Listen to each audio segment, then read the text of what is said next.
Tackle Junkies, what's going on, fellas? Today will be part one of the Rod and Reel Arsenal series. You guys have been asking for this video for some time now. I did a giveaway a few days ago. Had you guys leave a comment if you wanted one long video or multiple videos, and majority of you guys wanted me to make it a series. That way I wasn't rushed trying to get all the combos into one video. But this way I can go a little more in depth on the equipment and also talk about some of the baits that I would toss on the gear as well. But we're just going to roll with that, make it a series, kick it off with my cranking setups.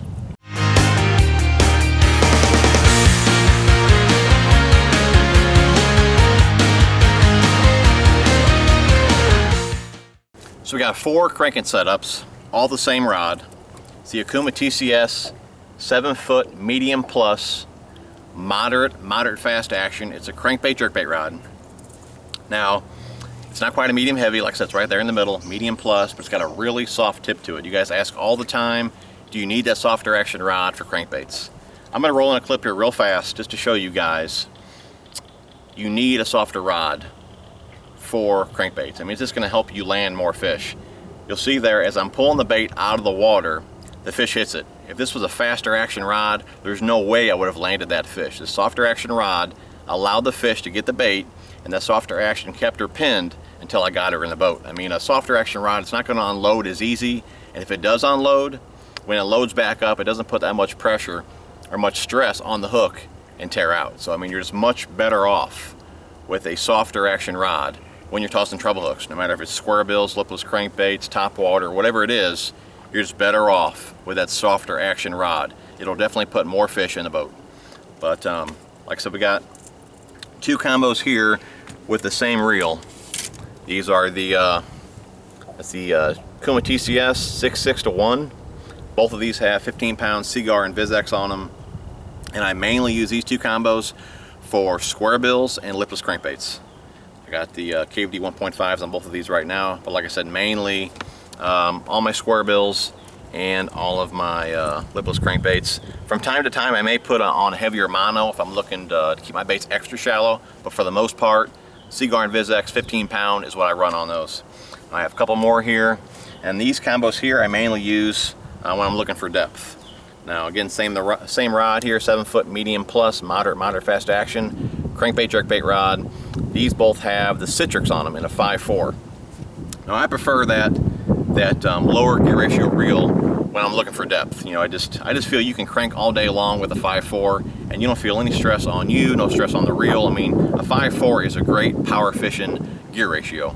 I know a lot of guys like the faster gear ratio. If you like a faster reel, you know, go for it. But for me personally, I like the 5-4, and I tend to reel too fast the way it is, and the 5-4 also helps slow me down. So but that's why I like the 5-4s on here. 12-pound Seaguar and Vizex, that's smaller diameter line, fluorocarbon to sinking line. It'll help you get the depth. And like I said, we got the DT6 on here. DT6s, DT10s is pretty much what I run on these. From time to time, I'll put a little crank, like I got a little bomber on there right now, something that's kind of light. That smaller pound test Seaguar will make it much easier to throw. So little light crankbaits, I'll put on the 12-pound test. We'll go over some of the baits right now. But as far as square bill goes, you guys know, I mean, here's a whole box dedicated to KVD 1.5s and the Bomber Square A's. You guys can see that. I mean, we got gizzard shad in here, chartreuse blackback, Tennessee shad, red craw, chartreuse blueback. I mean, some of my go-to colors, go-to cranks right there. The other boxes of square bills, I mean, I hardly even open up anymore. I mean, I got some pretty good crankbaits in here, but I mean, I'm just KVD 1.5 and the Bomber Square A, I mean, they just get it done. They don't break the bank. It doesn't hurt to lose a couple.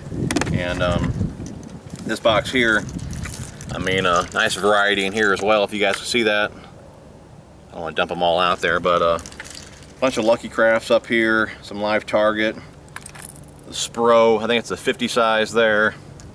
We got some of the 60s in here. We got, like I said, Lucky Crafts, some flat-sided Lucky Craft as well. Some coppers, I don't believe they make these anymore. Little copper square bills, Mega Bass. That's the,